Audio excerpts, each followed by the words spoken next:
चलिए भाई, सॉल्यूशन करते हैं स्टार्ट। और जैसा कि आप सभी को पता है हमें सॉल्यूशन करना है।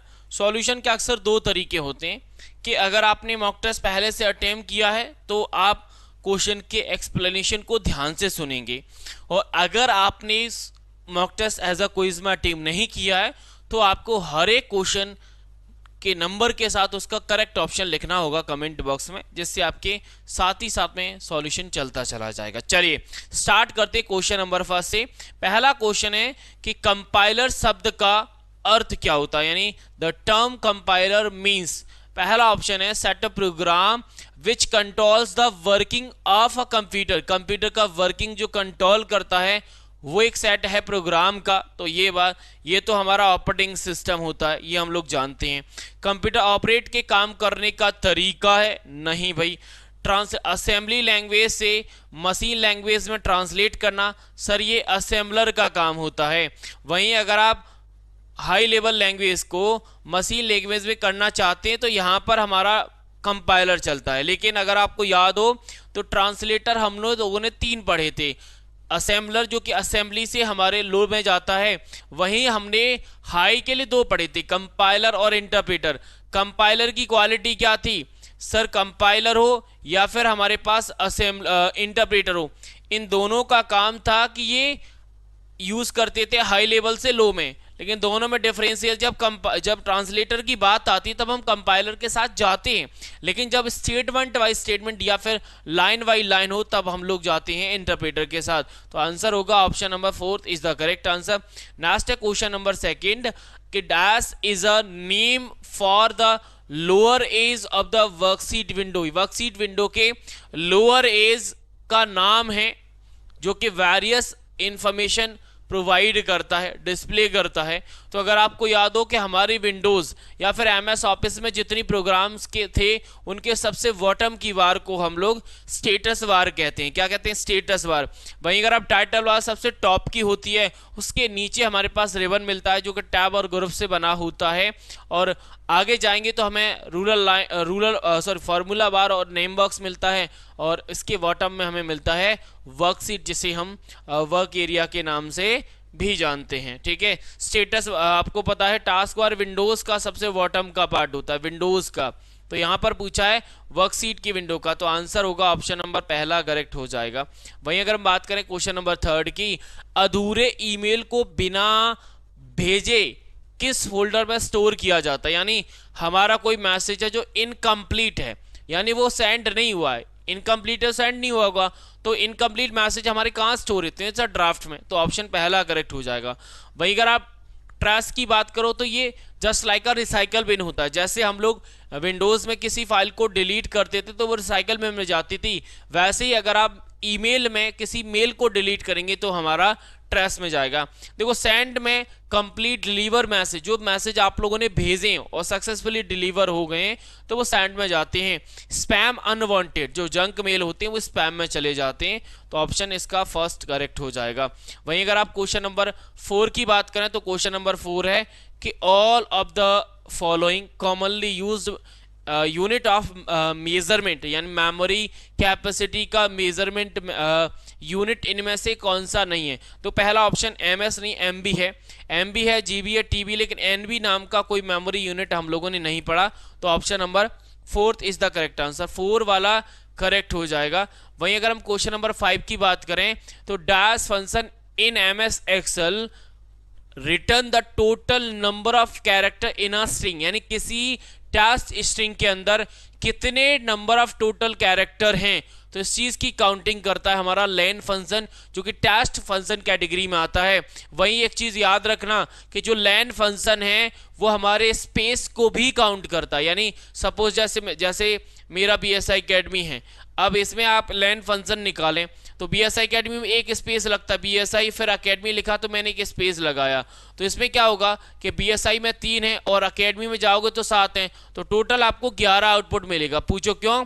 क्योंकि एक स्पेस है तो स्पेस को भी इंक्लूड करता है ये। वही काउंट इफ की बात करें तो काउंट इफ हमारा कंडीशन के आधार पर काउंटिंग की बात करता है और काउंट करेगा नंबर वैल्यू को, अगर कंडीशन लगा दी तो फिर कंडीशन के साथ जाएगा। सम एडिशन के लिए होता है काउंट ऑल नंबर की काउंटिंग करता है, चाहे उसमें फिर नंबर आए या टेस्ट आए, सभी की काउंटिंग करेगा।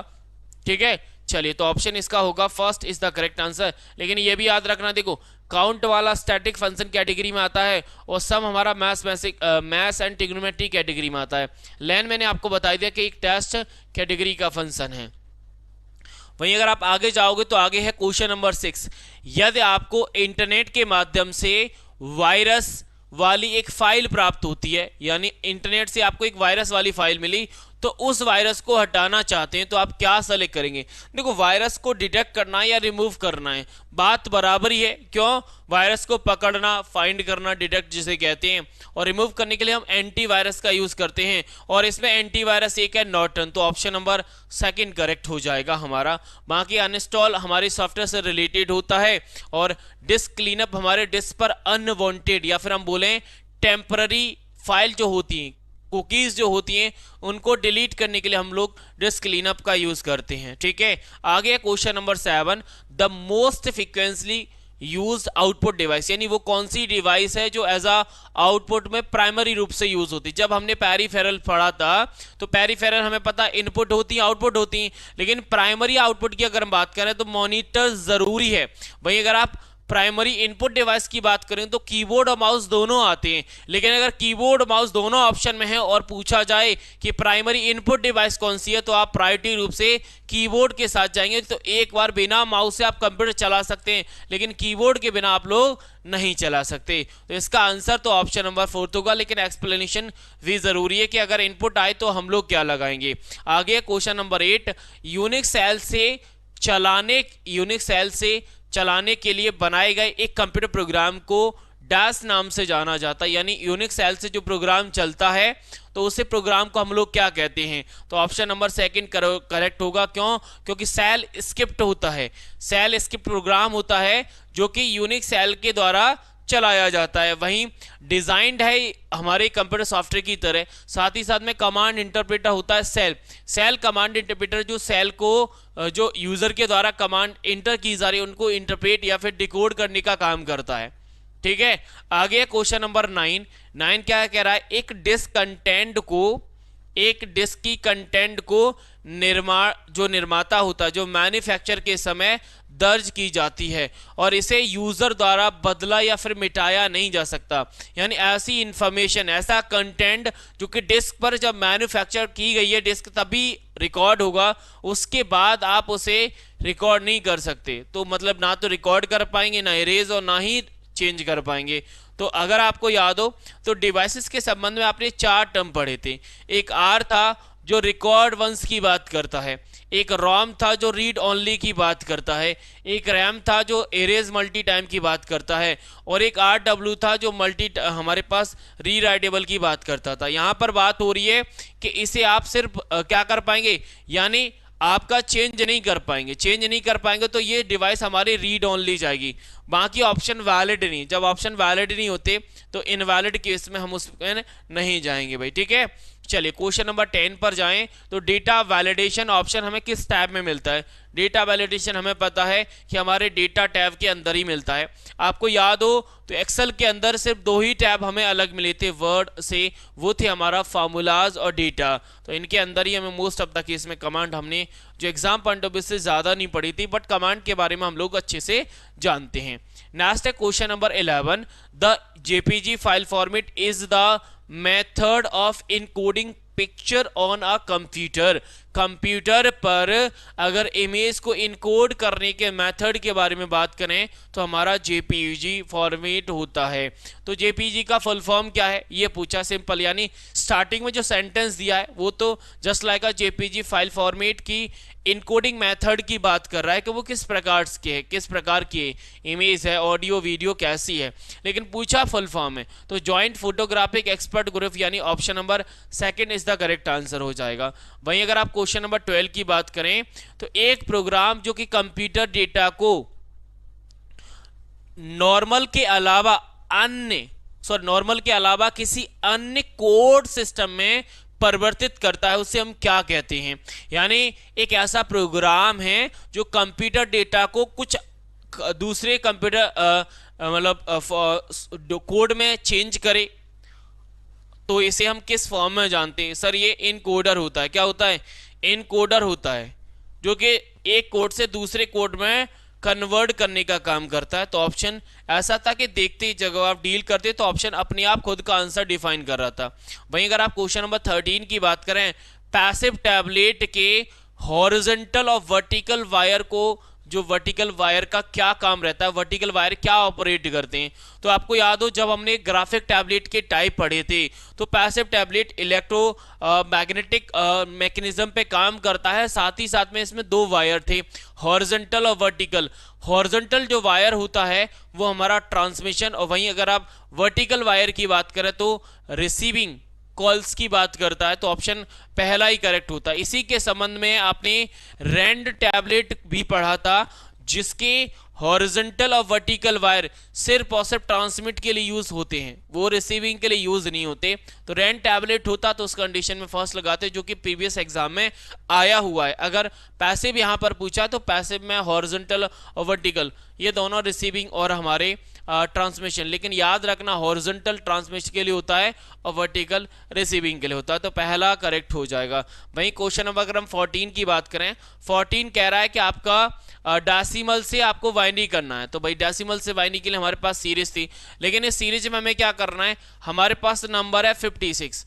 अब इस सीरीज कौन सी है सर? 1 2 4 8 16 32 और 64, यानी इस सीरीज में से क्या नंबर लें कि हमारा 56 बन जाए। चलिए तो 56 के लिए आप बोलोगे सर 64 तो लेंगे नहीं क्योंकि बड़ा हो जाएगा, तो आप 32 ले लो, 32 के बाद 16 ले लो, 16 के बाद 8 ले लो, कितना हो गया? यानी 56 खुद हो गया, बस हो गया काम, 56 ही होना है यहाँ पर। अब इस सीरीज में से जो नंबर हम लोगों ने लिए उनको 1 कर दो, यानी ये नंबर नहीं लिया, ये लिया है 32 16 8 4 2 और 1 0 हो जाएंगे, यानी 111 000। तो option number 4 is the correct answer. ठीक है भाई, आगे है क्वेश्चन नंबर 15, देखते ही हो जाएगा, इसमें दिक्कत ना आएगी।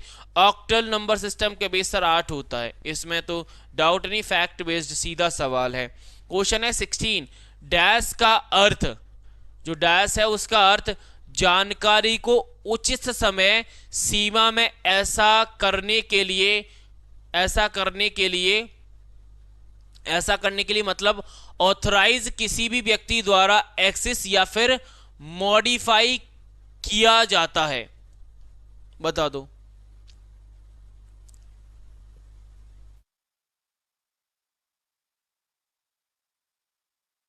देखो, समय सीमा का मतलब है टाइम फ्रेम, टाइम फ्रेम होता है।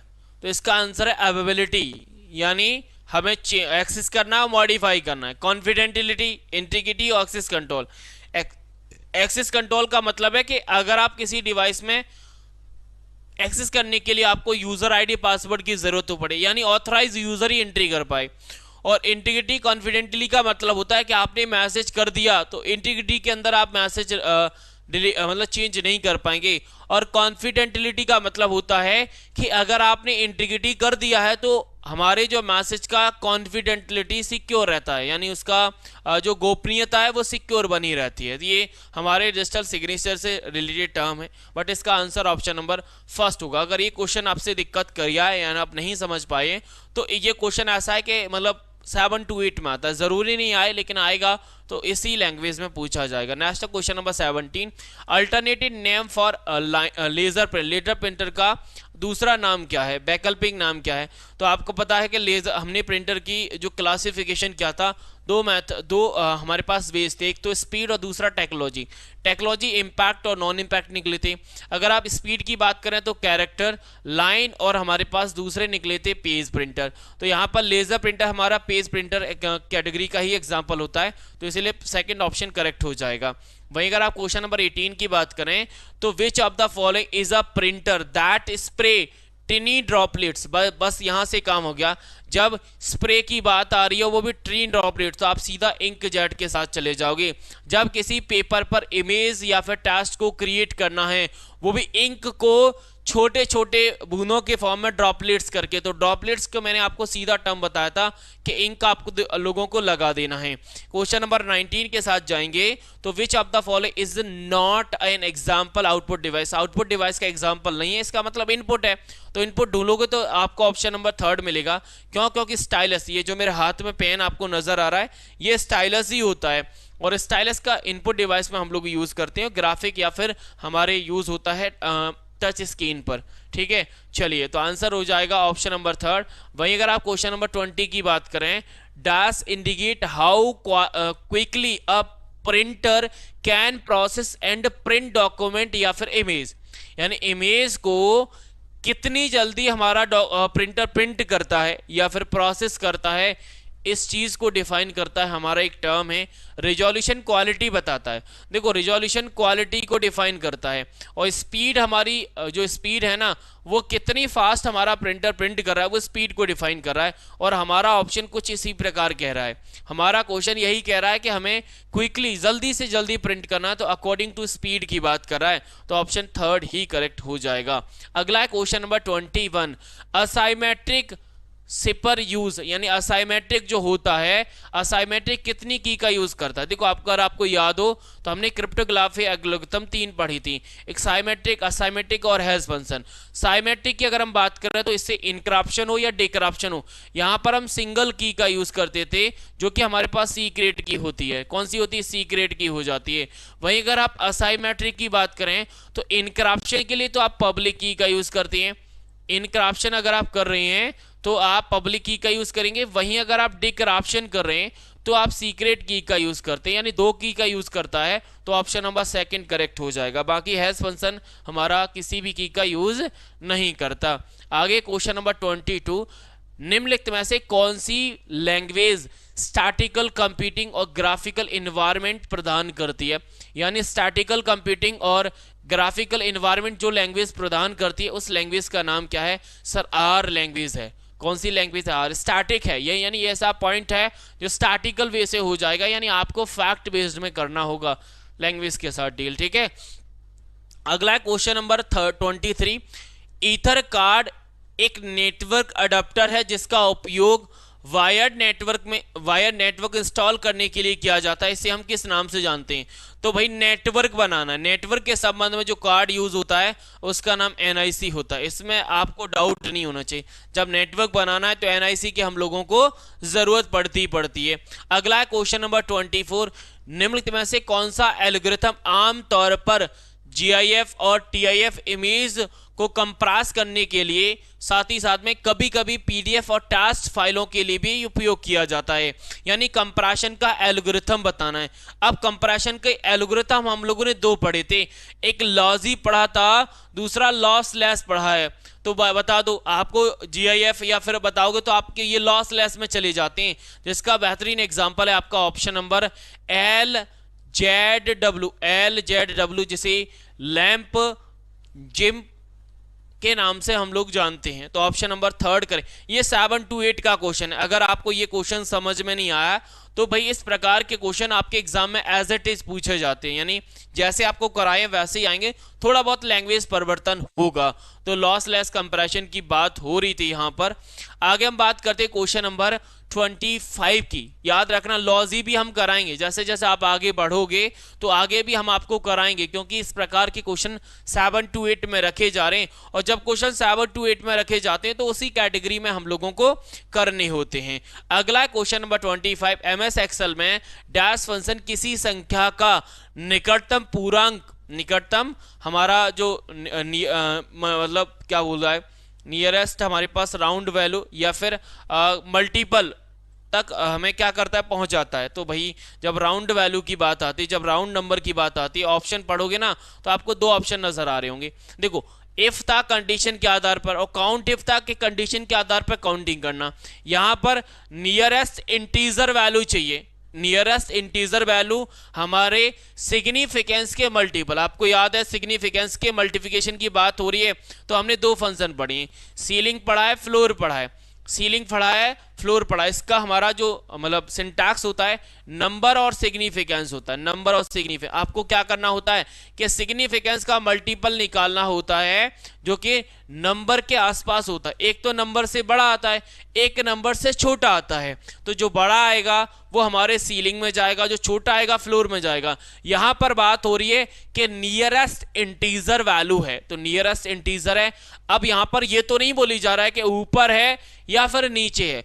तो अगर फ्लोर होता तो फ्लोर के लिए डिफाइन किया जाता है। जैसे आपको अगर इसी पेपर की मैं बात करूं तो इसी पेपर में पहला ही क्वेश्चन था कंपाइलर के ऊपर, ठीक है ना। तो कंपाइलर के ऊपर था, तो जब आपके किसी क्वेश्चन में अगर पूछा जाए कि किसी प्रोग्रामिंग किसी हाई लेवल लैंग्वेज में लिखे गए प्रोग्रामिंग कोड को हमें मशीन लैंग्वेज में ट्रांसलेट करना है और आपके ऑप्शन में कंपाइलर और इंटरप्रेटर दोनों हैं, फिर आप किसके साथ जाएंगे? तो उस केस में हम कंपाइलर के साथ जाते हैं, इंटरप्रेटर के साथ नहीं जाते। क्यों? क्योंकि इंटरप्रेटर के साथ क्वालिटी होती है कि वो स्टेटमेंट वाइज स्टेटमेंट या फिर लाइन बाई लाइन की बात करता है। ऐसे ही यहां पर होगा, यानी अगर डाउन मतलब अगर नियरेस्ट डाउन इंटीजर वैल्यू की बात होती, यानी हमें राउंड नंबर निकालना होता, वो भी नियरेस्ट डाउन वाला, तो उस केस में हम जाते फ्लोर के साथ। कैसे? यानी round number down to nearest multiple of significance, तब उस केस में हम लोग फ्लोर को फॉलो करते।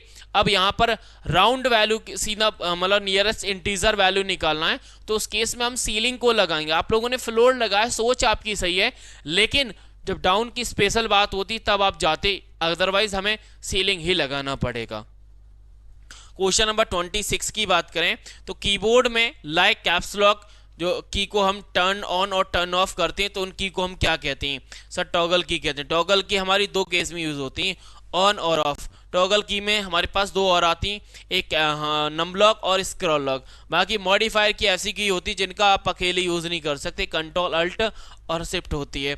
वही फंक्शन की F1 से लेकर F12 तक। नेविगेशन की हमारा home and page up page down, और इसके अलावा चारों एरो कीज आती है नेविगेशन की जो कि डायरेक्शन को डिफाइन करती हैं।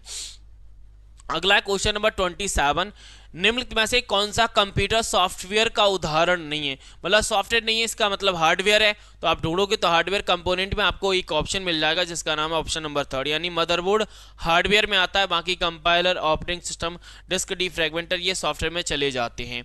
अगला question number 28, which of the following is not the communication system call of the Windows? Windows में कम्युनिकेशन सिस्टम कॉल नहीं है।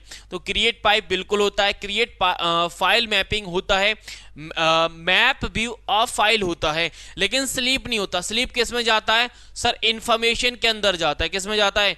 इंफॉर्मेशन के अंदर जाता है। तो option number 4 is the correct answer हो जाएगा। ठीक है, अगला क्वेश्चन नंबर 29, जब आप MS एक्सेल में वर्कशीट में B3 से सिलेक्शन प्रारंभ करते हैं और सेल की रेंज आपकी B3 कॉलन G9 तक जाती है तो नेम बॉक्स फोल्डर में आपका क्या रिप्रेजेंट होगा? यानी आपने सिलेक्शन स्टार्ट कर दिया और सिलेक्शन के तौर पर आपका जो रेंज है ना B3 से लेकर आपका कहां तक है? सर G9 तक है। तो आपको पता है कि हमारे सेल रेंज का जो स्टार्टिंग सेल होता है वही नेम बॉक्स में रिप्रेजेंटेड होगा।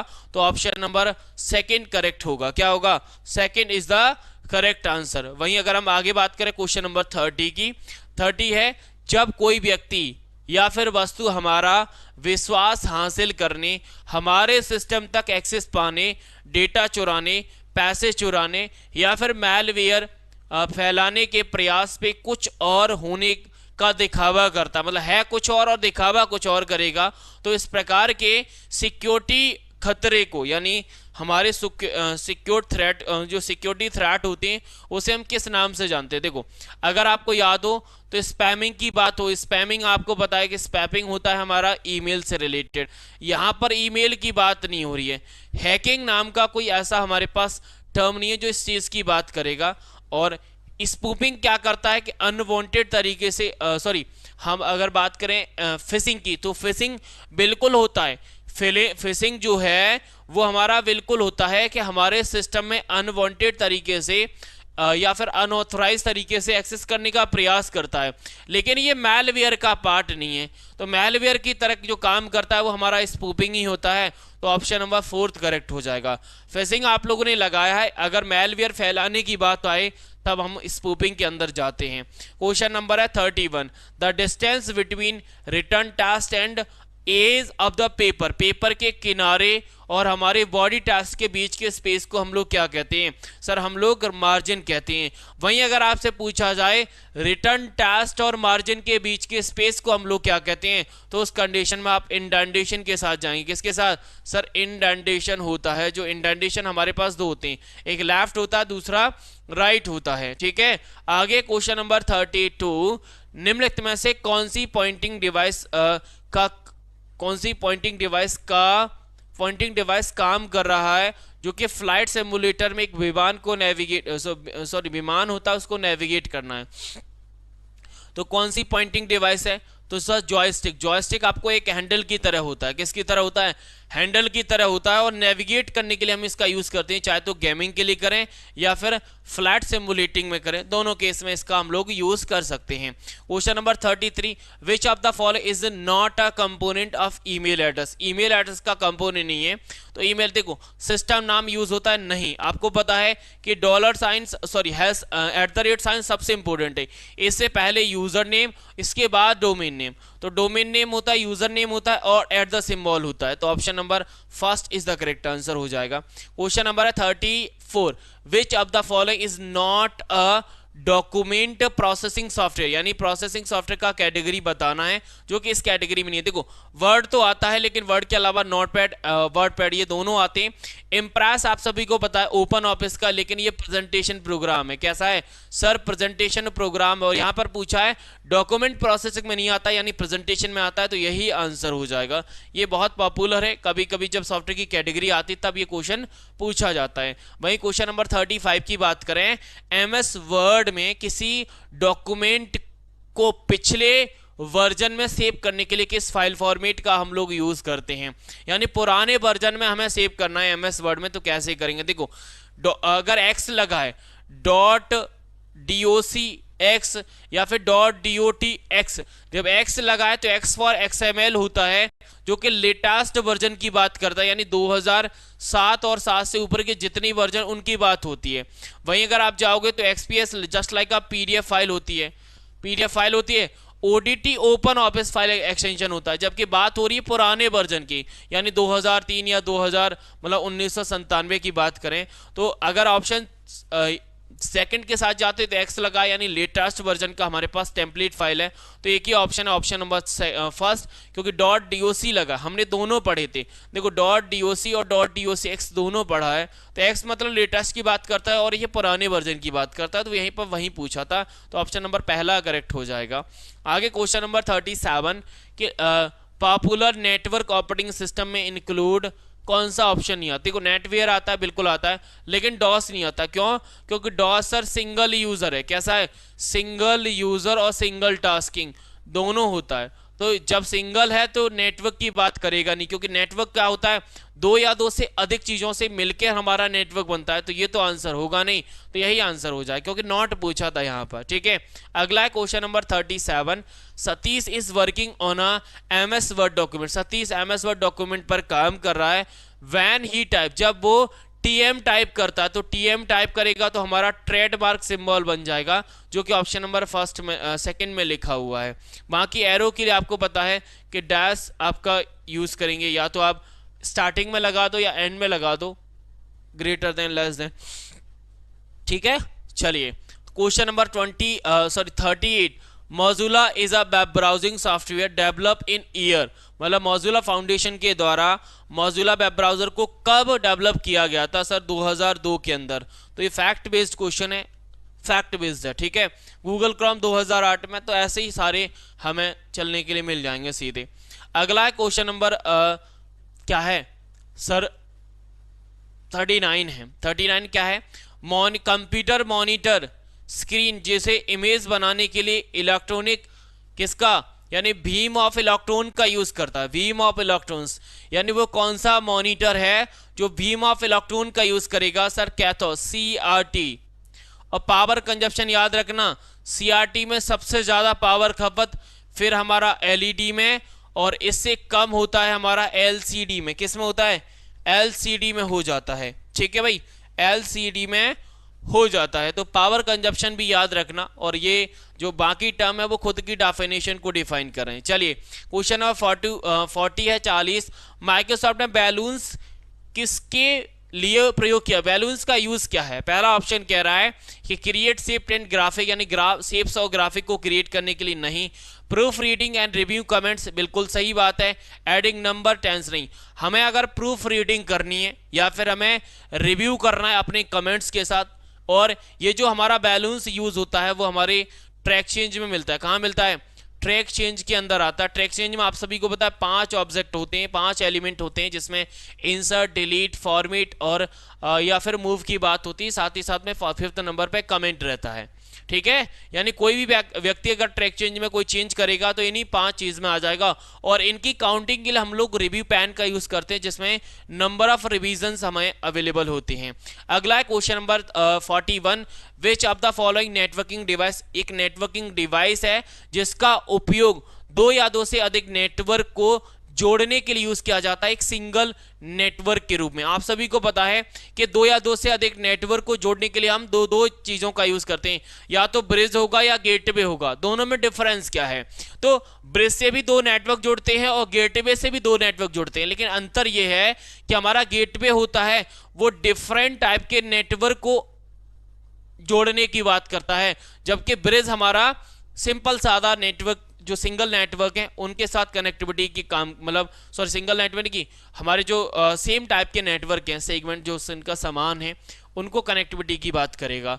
तो वही बात हो गई जैसे अभी हमने कंपाइलर और इंटरप्रेटर में समझा था, हमने सीलिंग और फ्लोर में समझा था। तो जब 2 नेटवर्क की कनेक्टिविटी की बात हो तब हम ब्रिज के साथ जाएंगे, जब तक ये डिफाइन ना हो कि वो डिफरेंट नेटवर्क है तब तक। ठीक है, अगला है question number 42। Choose the wrong option, गलत ऑप्शन आप सेलेक्ट करिए respect of MS Excel, MS Excel के अकॉर्डिंग। भाई चलिए, पहला ऑप्शन है कि अल्ट इंटर शॉर्टकट की का उपयोग एमएस एक्सेल में टेस्ट की एक नई लाइन शुरू करने, या फिर वर्कशीट सेल में टेस्ट की लाइन या पैराग्राफ के बीच में रिक्त लाइन जोड़ने के लिए, यानी रिक्त लाइन आपको जोड़नी, तो उस केस में आप लोग यूज करेंगे। चलिए, तो लाइन ब्रेक करने के लिए शॉर्टकट की अल्ट एंटर होती, बिल्कुल सही बात है, इसमें कोई डाउट नहीं है। सेकंड ऑप्शन के साथ डील करें तो एमएस एक्सेल में रिबन बार में होम टैब में सबसे अधिक उपयोग की जाने वाली कमांड होती हैं, जैसे कि कॉपी करना, पेस्ट करना, सॉर्ट करना, फिल्टर करना, फॉर्मेट करना। ये बात भी सही है। अगर आप ऐसे भी समझे कि होम टैब में इसीलिए ज़्यादा होती क्योंकि होम टैब डिफ़ॉल्ट टैब भी होता है और ज़्यादातर हम इसका यूज़ करते हैं, इसीलिए ये होम टैब पर ही आता है। बाकी हम अपनी रिक्वायरमेंट के अकॉर्डिंग टैब को एक्सेस करते हैं। ठीक है, तो ये भी सही है। अगर आप थर्ड में जाओगे तो एमएस एक्सेल में सीट के भीतर टेस्ट को हम लोगों को ढूंढना है, तो कंट्रोल एफ है भाई, फाइंड के लिए कंट्रोल एफ, बिल्कुल सही बात है। लास्ट ऑप्शन है फोर्थ, यानी हम F3 से फाइल को सेव, भाई फाइल सेव करने के लिए कंट्रोल एस का यूज होता है। F3 से तो हमारा सर्चिंग मोड में जाता है, सर्चिंग मोड में, तो आंसर होगा ऑप्शन नंबर फोर्थ का, क्योंकि गलत पूछा है। क्या पूछा है? गलत पूछा, गलत बताएंगे हम ऑप्शन नंबर फोर्थ को भाई। ठीक है, चलिए अगला है question number 43। MS Excel worksheet के सेल में दर्ज न्यूमेरिक वैल्यू को डिफॉल्ट अलाइनमेंट क्या होता है? देखो, जब अलाइनमेंट की बात आती है तो आपको याद हो अलाइनमेंट हमारे कितने से 2 टाइप थे और टोटल बनते 9 है। तो कौन कौन से थे सर? वर्टिकल में हमारा टॉप, मिडिल और बॉटम आता है, और हॉरिजॉन्टल में अगर आप जाओगे तो हॉरिजॉन्टल में हमारे पास लेफ्ट, सेंटर और राइट आता है। तो ये राइट में हमारे पास यहाँ पर नंबर लिखा था, यहाँ पर हम लोगों ने टास्क लिखा था। यानी वर्टिकल में तो डिफॉल्ट बॉटम रहता है, लेकिन हॉरिजॉन्टल में 2 हमारे अलग अलग आते हैं, एक तो लेफ्ट जो कि टास्क के लिए, राइट हमारे नंबर के लिए। यहाँ पर पूछा न्यूमेरिक वैल्यू के लिए, तो आप क्या लगाएंगे? Right is the correct answer. बाकी टेस्ट का पूछा जाता तो भी आप लोग बता दे, तो टोटल पूछे जाते तो भी आपके पास एक वेबसाइट जिसमें किसी राइटर या फिर ग्रुप ऑफ राइटर का एक्सपीरियंस, ऑब्जर्वेशन, उनकी ओपिनियन का एक ग्रुप होता है उसे हम क्या कहते हैं, यानी एक वेबसाइट का ही पार्ट है जिसमें राइटर की ओपिनियन, एक्सपीरियंस, ऑब्जर्वेशन ये सारी रहती हैं। तो ब्लॉग इज द, क्योंकि इंस्टेंट मैसेजर में तुरंत मैसेज होगा, ईमेल में ईमेल होता है, वायरस में वायरस होता है, तो वेबसाइट के टर्म को कोई भी ऑप्शन डिफाइन नहीं कर रहा है, तो सीधा डायरेक्ट हमें आंसर भी दिख रहा है अगर आप ऑप्शन के साथ सीधा डील करोगे। अगला है 45, which of the following features in MS Word can be use to draw a straight line across selected text in a document. Document में किसी टेक्स्ट को आपने सेलेक्ट किया, उसके बीच में एक स्ट्रेट लाइन डल जाए, तो ये फीचर्स कौन सा है, स्ट्राइक थ्रो होता है। बाकी रिप्लेस से एक वर्ड के साथ दूसरे वर्ड को हम रिप्लेस करते हैं। फॉर्मेट पेंटर से फॉर्मेटिंग को कॉपी और पेस्ट किया जाता है, और इरेज होता नहीं। इरेज हम लोगों ने कमांड पढ़ी नहीं है। हाँ, इरेजर कमांड होती है जो कि हमारे सेल जो होती है, हमारे टेबल में सेल को हमें इरेज करना है, तब उस केस में हम लोग इसका यूज करते हैं भाई, ठीक है। तो ऑप्शन नंबर सेकंड करेक्ट हो जाएगा। अगला है क्वेश्चन नंबर 46 में what will be the result if toggle case is applied to the word, यानी एग्जामिनेशन आपके पास एक वर्ड लिखा है एमएस वर्ड में, और इस वर्ड पे चेंज केस के हमें टॉगल केस को अप्लाई करना है, तो हमारा रिजल्ट क्या आएगा, हमारे पास क्या आउटपुट आएगा। तो आपको पता है कि टॉगल की क्या करता है सर, टॉगल की का यूज किया जाता है कि कैप्स को लोअर में और लोअर को कैप्स में कन्वर्ट करने के लिए। अब देखो यहां पर लोअर और कैप्स ढूंढो भाई, तो लोअर और कैप्स ढूंढोगे तो कैप्स में हमारा पास ई कैपिटल है, तो ई स्मॉल आना है क्योंकि ये रिवर्स ऑर्डर में जाएगा। बाकी जितने भी लेटर हैं वो सारे कैपिटल जाएंगे क्योंकि स्मॉल हैं। तो अगर आप ऑप्शन के साथ डील करोगे तो फोर्थ ऑप्शन आपका निकल के आएगा। क्यों? क्योंकि इसमें ई स्मॉल है, क्योंकि हमारे वर्ड में पहले ई कैपिटल दिया है, और टॉगल हमारा रिवर्स ऑर्डर को फॉलो करता है। आगे क्वेश्चन नंबर 47 है, इंटरनेट की दुनिया भर में आपस में जुड़े कंप्यूटर का एक समूह है जो स्वयं को किस प्रकार के नेटवर्क में रखता है। भाई इंटरनेट को हमने किस नेटवर्क में रखा था सर? वाइड एरिया नेटवर्क में। किस में रखा था? जो नेटवर्क ऑफ नेटवर्क होता है जिसे हम इंटरनेट या फिर वाइड एरिया नेटवर्क कहते थे, ठीक है। अगला है 48, to quickly zoom the page, यानी हमें पेज को क्विकली जूम करना है एमएस वर्ड के अंदर। Use the minus and plus symbol, हमारे पास जो प्लस और माइनस सिंबल होते हैं उनका हम यूज करते हैं, लेकिन पूछा यह जा रहा है कि जो प्लस माइनस सिंबल है वो कहां पर रिप्रेजेंट होंगे? फॉर्मूला बार में। तो आपको पता है कि एमएस वर्ड में फॉर्मूला बार होता ही नहीं है। टाइटल बार में हमारे पास तीन चीजें थी, quick x tool bar, file का नाम और कंट्रोल बटन। अगर आप रिवन देखो हॉरिजॉन्टल स्क्रॉल की बात करें तो हॉरिजॉन्टल हमारा लेफ्ट एंड राइट की बात करता है। तो status bar is the correct answer. Status bar पे हमें जूम कंट्रोल मिला है। जूम कंट्रोल के अंदर ही हम लोगों ने क्या पढ़े हैं सर? हमारे जूम स्लाइडर जिसे कहते हैं ना, जूम स्लाइडर भी आप लोग समझते हो, माइनस प्लस दोनों साइन आते हैं। प्लस से क्या होगा? इंक्रीज होगा, माइनस से डिक्रीज होगा। 49, which of the following shortcut key is used to rename the table in MS Excel? MS Excel में टेबल को रीनेम करना है, शॉर्टकट की क्या है? देखो अल्ट के साथ जाएंगे तो अल्ट से आपको पता है टैब एक्टिव होता है, अल्ट से क्या होगा? टैब एक्टिव होगा, तो ये तो ऑप्शन होगा नहीं। बाकी कंट्रोल टी आर, आपने ऐसी कोई एक्सेल में शॉर्टकट की नहीं पड़ी है जिसमें एक मॉडिफायर की के साथ हमें दो की दबानी पड़े, लेकिन हाँ दो मॉडिफायर की के साथ हम एक की जरूर प्रेस करते थे। तो उस कंडीशन के आधार पर ये दोनों ऑप्शन आपके गलत हो जाएंगे, ऑप्शन नंबर सेकंड और थर्ड, क्योंकि ये वैलिड नहीं है। हम दो कैरेक्टर को यूज नहीं करते। हाँ टैब को एक्सेस करना है तो अल्ट के साथ जरूर यूज किया जाता है, लेकिन अक्सर हम लोग नहीं करते। कंट्रोल आर एक ही ऑप्शन बचा जो कि ऑप्शन नंबर फोर्थ है, तो यही करेक्ट हो जाएगा। आगे question number 50, copy a page onto the server. Server पर हमें पेज को कॉपी करना है, यानी कहने का मतलब है कि ये सर्वर है, ये क्लाइंट है, तो क्लाइंट से सर्वर पर जा रहे हैं, आप बोलोगे अपलोड, और सर्वर से क्लाइंट पर आते हैं डाउनलोड। तो आंसर क्या होगा? अपलोडिंग, यानी option number second is the correct answer. Next है question number 51, is dotted decimal notation, यानी डेसिमल नोटेशन के फॉर्म में इसका यूज किया जाता है। आईपीवी वर्जन 4 के एड्रेस को कितने डॉट सिंबल में डिवाइड किया गया है? तो आपको याद हो कि आईपीवी वर्जन के पार्ट तो दो होते हैं। पार्ट एक होता है जिसका नाम है नेटवर्क आईडी, दूसरा पार्ट होता है जिसका नाम है होस्ट आईडी, लेकिन इस आईपी एड्रेस को हमने 4 ग्रुप में डिवाइड किया है। हर एक ग्रुप में 8 बिट का पार्ट, 8 ग्रुप होते हैं, 8 बिट, डॉट 8 बिट्स और डॉट 8 बिट्स, डॉट 8 बिट्स, ठीक है ना। ये 4 पार्ट में डिवाइड है, 4 ग्रुप में डिवाइड है, इसीलिए चारों को मिला के 32 साइज का हमारा 32 बिट साइज का क्या बनता है, IPv4 बनता है। ठीक है, चलिए तो आंसर क्या होगा, फोर्थ इज द, यानी 4 ग्रुप में डिवाइड 1 2 3 4, क्योंकि हर एक ग्रुप का जो वैल्यू है वो 8 बिट्स होता है। ठीक है, यहीं से हमारा नेटवर्क आईडी और होस्ट आईडी बनता है अलग अलग किसके लिए, रेंज के लिए, मतलब अलग अलग क्लास के लिए। लास्ट क्वेश्चन है कंप्यूटर का 52, a compression audio and video file can be download, यानी इंटरनेट से जब कोई कंप्रेस्ड फाइल है ऑडियो या वीडियो, उसे हम डाउनलोड करेंगे तो वो किस प्रकार की फाइल की तरह ट्रीट की जाएगी, इमेज बिल्कुल नहीं, इमेज में नहीं, वीडियो में नहीं, टैश फाइल की तरह कंसीडर की जाती है।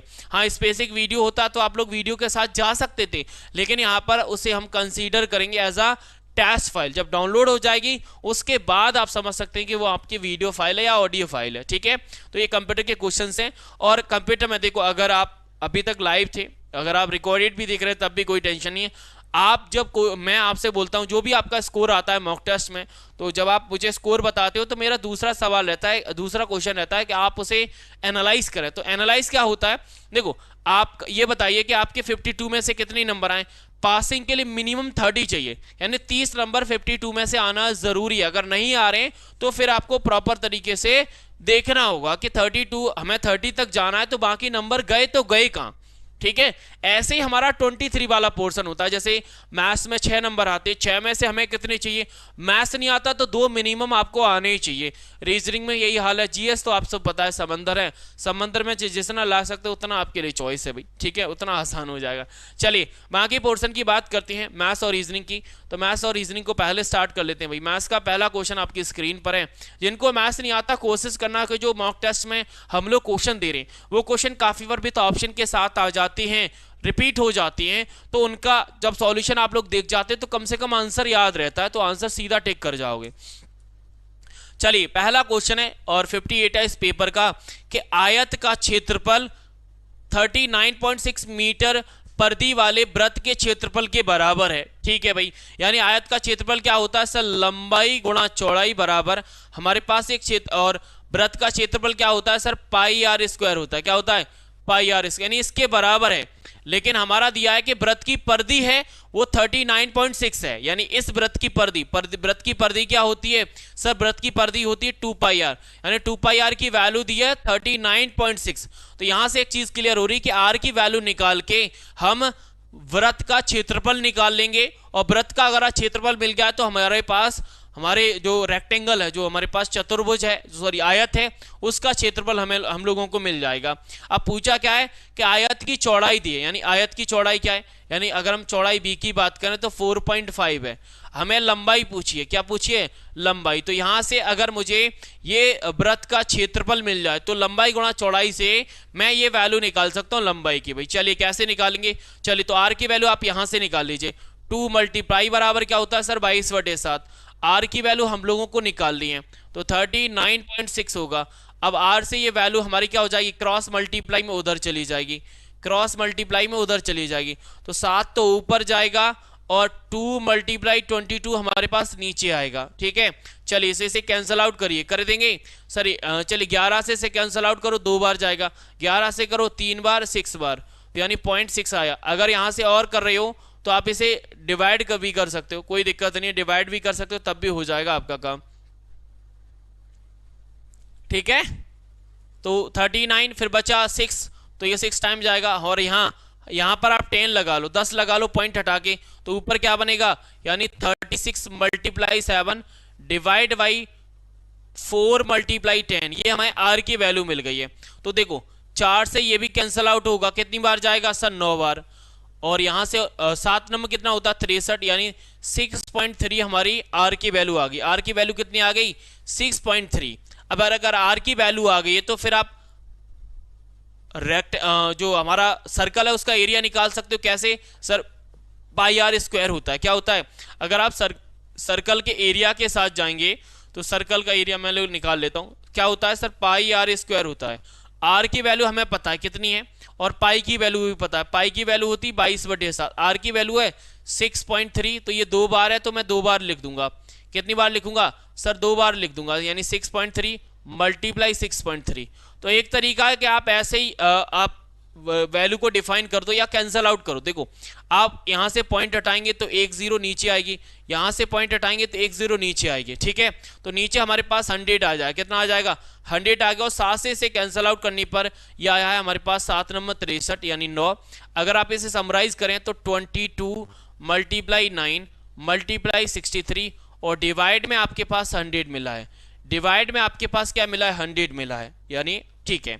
तो अगर आप इसे सॉल्व करना चाहते हो तो सॉल्व कर लो, तो सॉल्व भी कर सकते हो। कैसे, यानी पहले 22 का 9 में मल्टीप्लाई करो, फिर 63 का उसमें कर दो और 2 अंक के बाद पॉइंट लगा दो। एक तरीका तो आपके पास ही है। अगर मैं यहां पर ऐसे ना मानूं, अब मैं इसे ऐसे डिफाइन करूं, ध्यान रहे मैं क्या कहना चाह रहा हूं, उस चीज को ध्यान से समझना भाई, ध्यान से समझना। कैसे, देखो लंबाई इंटू चौड़ाई बराबर, मैं अगर 22 मल्टीप्लाई 9 मल्टीप्लाई 63 डिवाइड में 100 लिखूं तो आपको कोई आपत्ति नहीं होनी चाहिए, आपको कोई आपत्ति नहीं होनी चाहिए। पूछो क्यों आपत्ति नहीं होनी चाहिए? वो इसीलिए नहीं होनी चाहिए क्योंकि हमारा ये जो वैल्यू आया है ना, ये वाला, ये हमारे सर्कल के क्षेत्रफल के बराबर, और सर्कल का जो क्षेत्रफल होता है इस क्वेश्चन में वो आयत के बराबर है, और आयत का क्षेत्रफल लंबाई इंटू चौड़ाई होता है। मैंने वही लिख रखा है, मैंने वही लिख रखा है। अब आपको देखो चौड़ाई की वैल्यू पता है 4.5 है, हमें लंबाई निकालनी भाई, तो लंबाई बराबर क्या हो जाएगा, अगर मैं यहां पर और सॉल्व करूं तो लंबाई बराबर हो जाएगा यानी 22 मल्टीप्लाई 9 मल्टीप्लाई 63 डिवाइड में 100, और यहां पर देखो अगर मल्टीप्लाई में यहां हम 4.5 लिखें तो ये ऊपर पहुंच जाएगा क्रॉस मल्टीप्लाई से, तो ऊपर पहुंच गया हमारा 4.5। तो आपको पता है कि यहां से अगर आप एक जीरो सॉरी ये ऊपर नहीं जाएगा, नीचे आएगा, क्योंकि ये नीचे आएगा, ऊपर नहीं जाएगा भाई, ये ऊपर नहीं जाएगा। रीजन है भाई नीचे क्यों आएगा, क्योंकि लंबाई इंटू चौड़ाई, चौड़ाई हमारे पास है तो ये क्रॉस मल्टीप्लाई से नीचे चला जाएगा, तो यहां पर नीचे लिखो 4.5 लिखो। अब इसे कैंसल आउट कर देना है, सिर्फ हमें सॉल्व करना है। कैसे करें भाई, देखो आप इस पॉइंट से हटा के ये जीरो कैंसल आउट कर दो, ठीक है, और इसे आप कैंसिल करो 9 से, 9 5 45 होगा और 9 टाइम ये चला जाएगा, ठीक है। 5 से कैंसिल आउट करो, 5 से किसको कैंसिल आउट करें सर, 5 से कैंसिल आउट करो आप इसे, यानी 4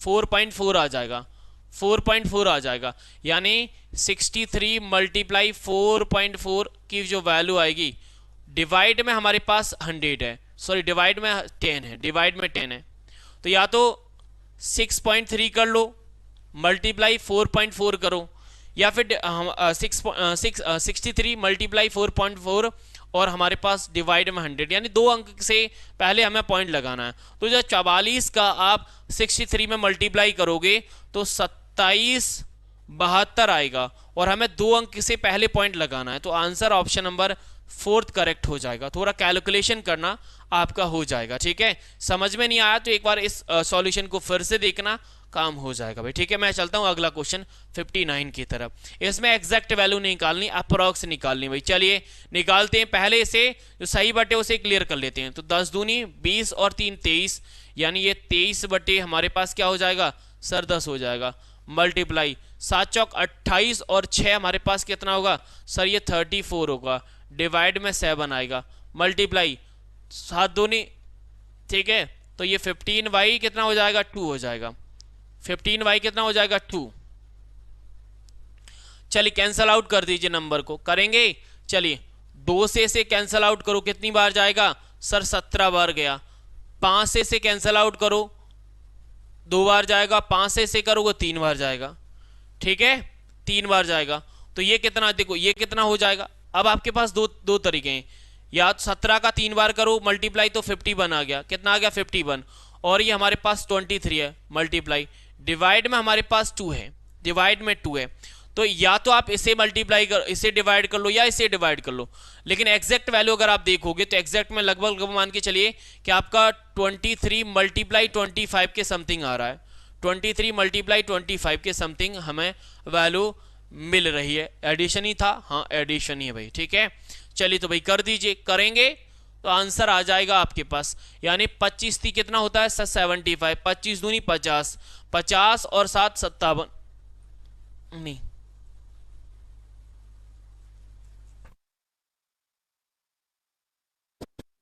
23 17 अच्छा 7 तो रह ही गया भाई, ये 7 तो हम लोगों ने छोड़ ही दिया, ये 7 तो छोड़ ही दिया भाई, ये तो चाहिए ही चाहिए, 7 चाहिए। डे ये मल्टीप्लाई में 7 और आएगा भाई, ये तो छोड़ ही दिया हम लोगों ने।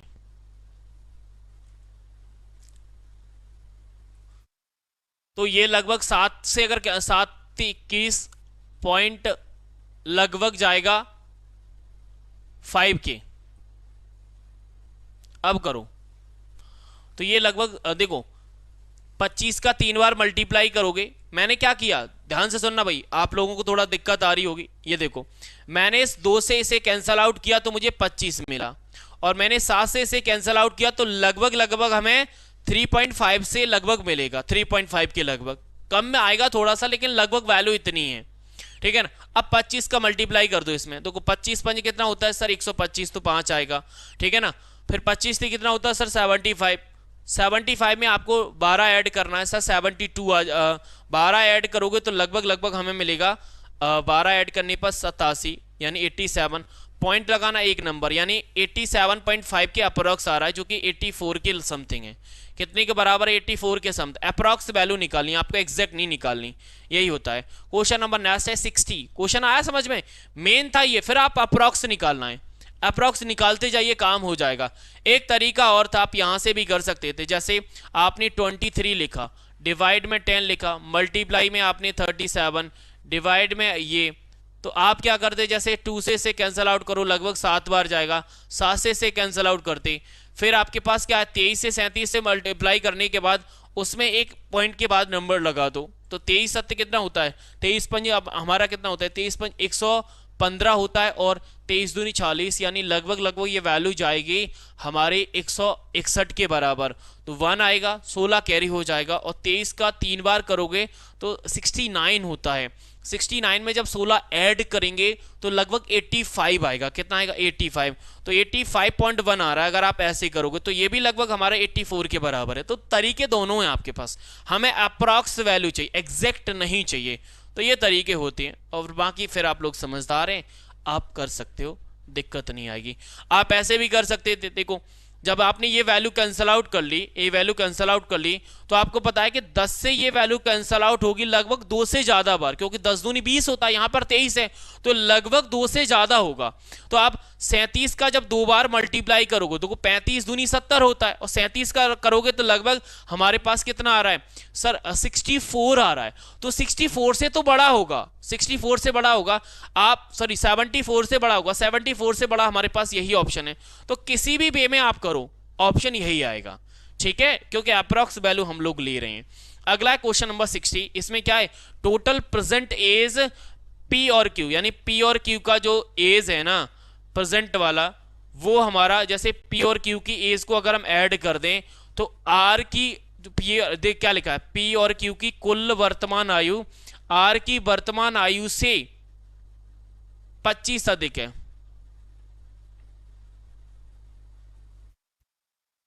आर की वर्तमान आयु से 25 अधिक है,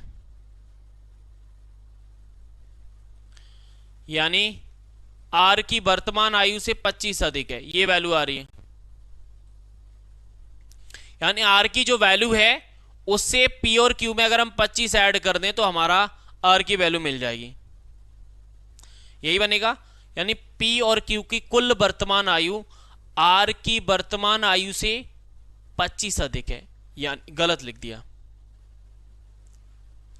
यानी आर की वैल्यू में हमें 25 ऐड करना है भाई, आर में ऐड करोगे, यानी आर की वैल्यू से 25 अधिक है, तो पी और क्यू बराबर आर प्लस 25, ये रेशो बनेगा भाई, ये रेशो। इसी में आपको दिक्कत आ रही होगी अगर आपने क्वेश्चन सॉल्व करने का प्रयास किया ना, यानी पी क्यू की सम निकाल लिया और आर की वर्तमान आयु, तो आर की खुद वर्तमान आयु हम आर मान लेते हैं, उसमें अगर हम 25 ऐड कर देते हैं तो ये हमारा सम बन जाता है। ये रेशो सबसे समा मतलब बनाना था हमें। आगे क्या कह रहा है, यदि वर्तमान आयु क्यू, वर्तमान आयु में यानी प्रेजेंट में क्यू आर से 5 वर्ष अधिक है, जो क्यू है वो आर से 5 वर्ष अधिक है, यानी क्यू बराबर आर प्लस 5 है, तो बस आंसर हमारा मिल जाएगा। यहां से क्या निकालेंगे, देखो ये पी का जगह पे पी आएगा, ठीक है, और हमें क्यू की वैल्यू पता है, क्यू क्या है सर r प्लस 5 है और ये r प्लस 25 है। तो यहाँ पर देखो ये r इधर जाएगा तो r से r कैंसल आउट हो जाएगा, तो 25 माइनस 5 हो जाएगा p। तो p बराबर क्या मिलेगा सर, p बराबर 20। और पूछा क्या है, p की वर्तमान आयु पूछी है। अब यहाँ से आप p की पूछी हो, r की पूछी हो, आप किसी की भी निकाल सकते हैं, लेकिन यहाँ पर p की पूछी तो p का भी निकाल देंगे। 61 अप्रॉक्स वैल्यू है भाई, बहुत आसान सा क्वेश्चन है, कर देंगे भाई। देखो 423 लिखा है, इसे आप अप्रॉक्स में 420 लिखेंगे, माइनस 269 कर दीजिए अप्रॉक्स में। अब यहाँ पर देखो डिवाइड में आपके पास ब्रैकेट है, तो ब्रैकेट है, सबसे पहले में इसी वैल्यू को सॉल्व करना है। तो यहाँ पर वैल्यू कितनी है अब देखेंगे, तो लगभग इसे अगर मैं 12% या 12.5 कर दूं तो मुझे कोई दिक्कत नहीं होनी चाहिए। 12.5% मल्टीप्लाई इसे मैं 78 को 80 कर दूं, कोई दिक्कत नहीं होनी चाहिए, ठीक है। तो यहां से देखो 12.5% की जो वैल्यू होती है, अगर आप परसेंटेज हटा के तब भी आप 100 लगाओगे तो भी निकाल सकते हो। देखो पॉइंट हटाओगे तो यहां पर एक 0 आ जाएगा, फिर हम क्या करेंगे 25 से कैंसिल आउट करोगे, 25 से करो कितनी बार जाएगा सर 5 बार, 25 से करो सर 40, ठीक है ना, 5 से आउट करो तो 1, यानी 1/8 आएगा। आप ऐसे करो या फिर आप सीधा 12.5 को 1/8 कर दो। कैसे, इसका रीजन है भाई, रीजन कैसे वो सुन लीजिए। जैसे हमारा 50% क्या होता है सर 1/2 होता है, और 50% का आधा सर 25% होता है। 25% की वैल्यू 1/4 होती है, और 25% का आधा 12.5% होता है। जब 25% 1/4 है तो 12.5% जाहिर सी बात है 1/8 होगा, तो 1/8 होगा, तो इसे आप सॉल्व करोगे तो ये 10 मिलेगा। यानी ये जो वैल्यू सॉल्व होने के बाद हमें 10 देगी, क्योंकि 8 से 8 कैंसल आउट हो जाएगा, तो ये सीधा हमें 10 मिलेगा भाई। 10 मिलेगा तो सीधा मैं 10 को ही लिखता हूं। तो ये देखो 420 माइनस 270 डिवाइड में 10 क्या आएगा, डिवाइड में तो 0 से 0 कैंसल आउट हुआ। 420 में से आपको क्या करना है, 27 माइनस करना है। तो हमें पता है कि लगभग 393 के लगभग आ रहा है, 393। ऑप्शन ढूंढो तो ऑप्शन 4 नजर आएगा, क्या आएगा 4 is the correct answer. Next है क्वेश्चन नंबर सीरीज, और नंबर सीरीज में आपको पता है कि सीरीज यहां पर हमारी इंक्रीज हो रही है। अब जब इंक्रीज होती है तो दो पैटर्न हम लोगों ने पढ़े हैं, अगर कम स्पीड से हो रही तो प्लस, ज्यादा स्पीड से हो रही तो मल्टीप्लाई। यहां पर कम स्पीड से हो रही, क्यों, क्योंकि 20 से 23 तो +3 कर दो, और 23 से हमारे पास अगर हम 30 की बात करें तो +7, 30 से 43 की बात करें तो +13, अगर हम 43 से 64 की बात करें तो यहां पर ये डिफरेंस आएगा 21 का। कितना आएगा डिफरेंस 21 का।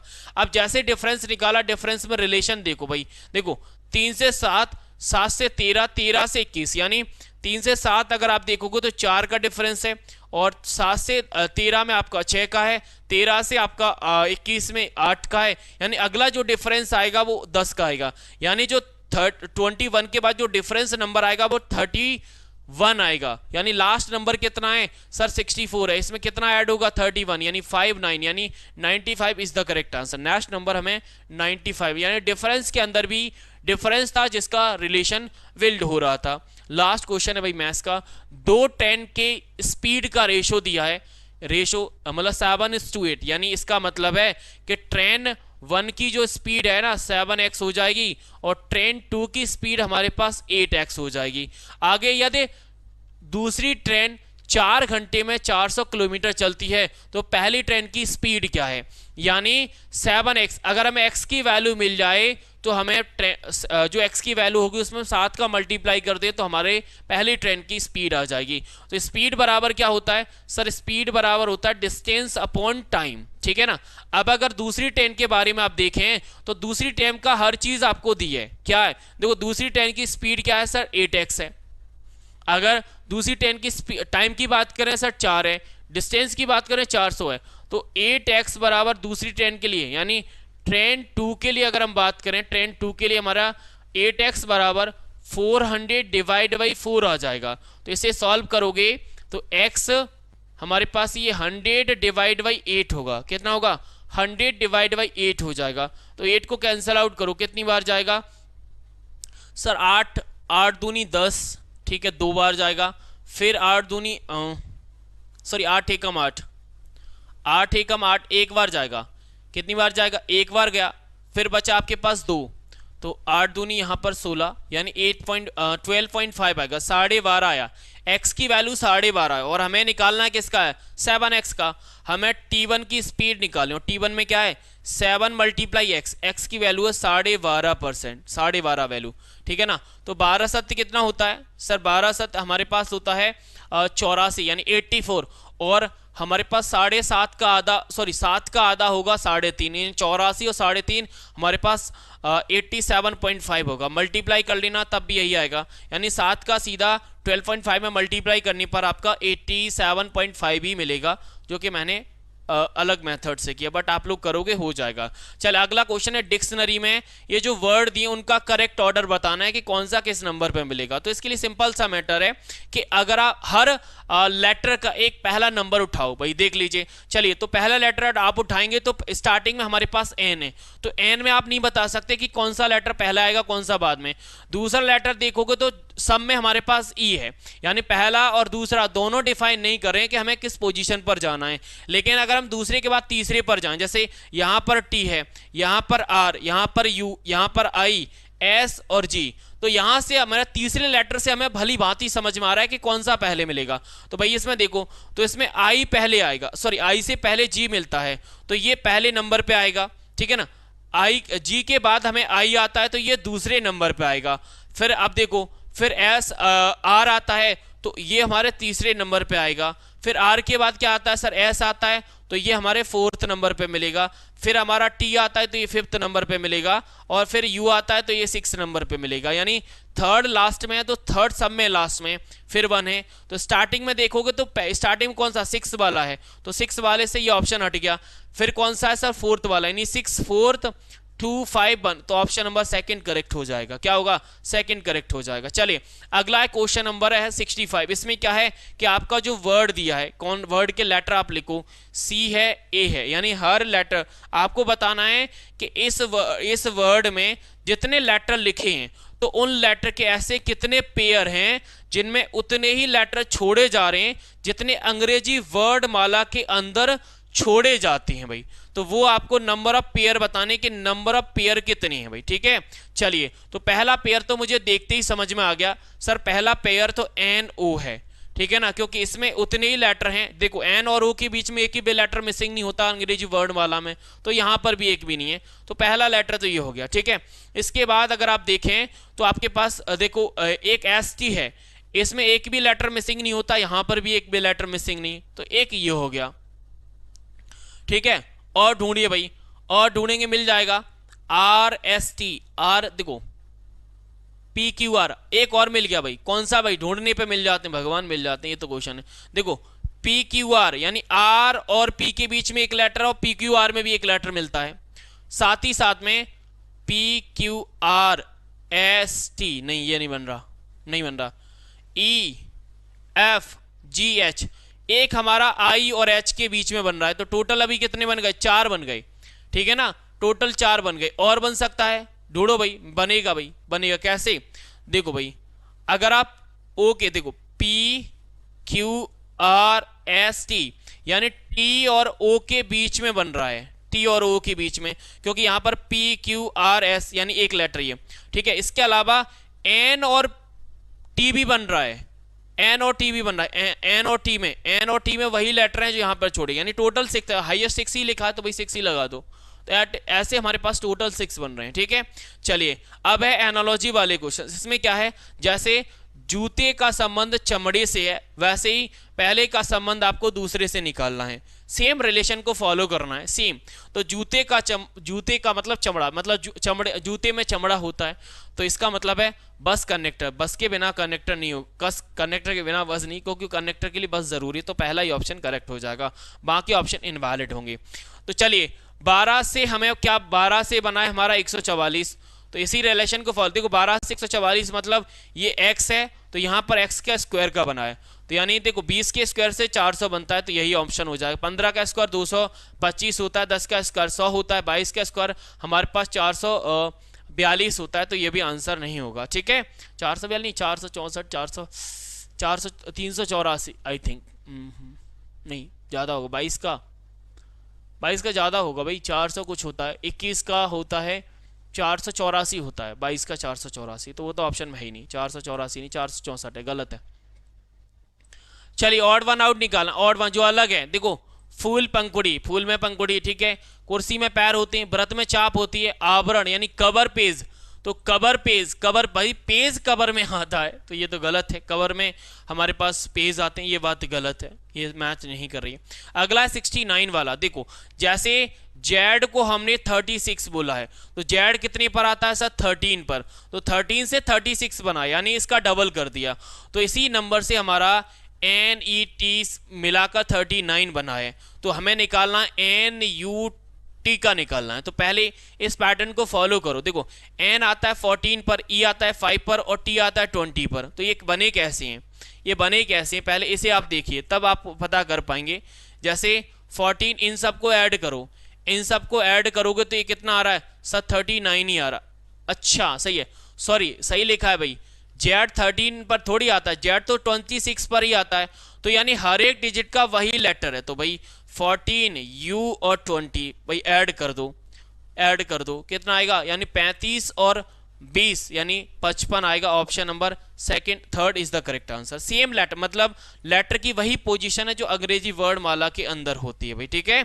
चलिए बाकी जीएस के वही क्वेश्चन है, जीएस पैटर्न आपको पता है कि जीएस की कॉपी पेस्ट बहुत कम होते हैं, तो जीएस क्वेश्चन आप लोग करना भाई, मैं आंसर सीधा बता देता हूँ, क्वेश्चन आप लोग कर लेना भाई, ठीक है। चलिए क्वेश्चन आप लोग कर लेंगे, जीएस में तो सिंपल हो, और हाँ इसका आप पैसेज जरूर लगाना, क्योंकि इसका पैसेज ऐसा पैसेज है, अगर आपको पैसेज में दिक्कत आती है ना, तो अगर आपने इस सेट का पैसेज कर लिया तो पैसेज का जो दुख है वो आपका दूर हो जाएगा, ठीक है, आपका पैसेज का जो दुख है वो दूर हो जाएगा। ये मैं आंसर कर देता हूँ, आरबीआई ने निकाला है यूपीआई 123 पे, ठीक है, यूपीआई 123, ये समुद्र के अंदर होता है हमारा, तूफान समुद्र के अंदर होता है, यहाँ पर निकालोगे तो ऑप्शन नंबर ये थर्ड आएगा। कैसे, मौलिक अधिकार मतलब हमारा फंडामेंटल ड्यूटीज हमने कहाँ से लिया है, सबको पता है फंडामेंटल ड्यूटी यूएसए से लिया है, कहाँ से लिया है, यूएसए से लिया है, तो ये सीधा हमारा यहाँ से हो जाएगा। और नीति निर्देशक सत्य ये हमारा आयरिस यानी आयरलैंड से लिया है, तो ये क्लियर है, तो इसीलिए ऑप्शन नंबर थर्ड हो जाएगा। पॉल्यूशन मतलब जनसंख्या विस्फोट क्या है, जनसंख्या बढ़ जाना, जनसंख्या बढ़ने का मतलब है कि जन्म दर तो ज़्यादा है मृत्यु दर कम है, तो हमारा जनसंख्या विस्फोट हो जाता है भाई, ठीक है। ये जीएस के क्वेश्चन है, एक बार मैं पैसेज भी दिखा देता हूँ, पैसेज किस कंसेप्ट के ऊपर है, तो पैसेज को अगर आप ध्यान देंगे तो पैसेज है बुद्ध के ऊपर, और बुद्ध के बारे में आप लोग बहुत अच्छे से जानते हैं, और बुद्ध के बारे में आपको दोनों पैटर्न, देखो पैसेज के लिए दो पैटर्न होते हैं, या तो पहले पैसेज रीड करो उसके बाद क्वेश्चन करो, या क्वेश्चन रीड करो उसके बाद पैसेज रीड करो, लेकिन मेरे हिसाब से पैसेज पर मिनिमम 5 नंबर तो 5 मिनट तो ईमानदारी से चाहिए उसे, इससे ज़्यादा अगर वक्त है तो उससे पहले आप आ जाओगे तो पैसेज आपको 5 आउट ऑफ 5 दे जाएगा, ठीक है, लेकिन समय मांगता है पैसेज, समय दे दिया तो काम हो जाएगा आपका, ठीक है। चलिए तो इस वीडियो में हम इतना ही रखते हैं, बाकी किसी की कोई परेशानी दुख दर्द है तो नंबर सभी के पास है, आप लोग व्हाट्सएप कर देना। मैं मिलूंगा आपको अगली क्लास में, तब तक के लिए थैंक यू, शुक्रिया, राधे राधे।